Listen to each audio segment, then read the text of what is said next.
Welcome to Guide Guru. We hope this video helps. You start right now by confirming your iPhone model and iOS version so you know which battery firmware applies.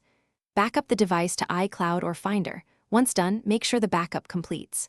Charge to over 20% or plug in a light. This prevents shutdown during diagnostics. Gather tools, a pentalobe screwdriver and a spudger.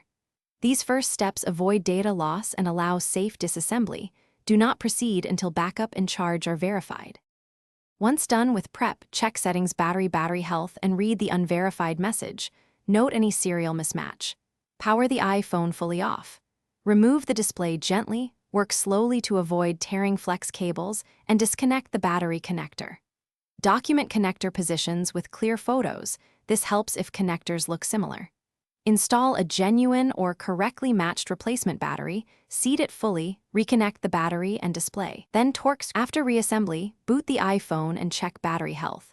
A correct install and calibration should show verified status. To calibrate, charge uninterrupted to 100%, then use the phone until it shuts down and recharge to 100% again. This helps the system measure capacity accurately.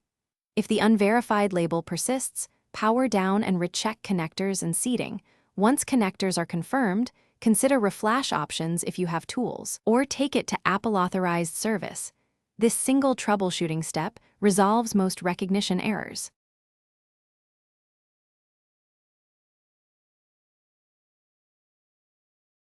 Thanks for watching. Consider subscribing if we helped you today.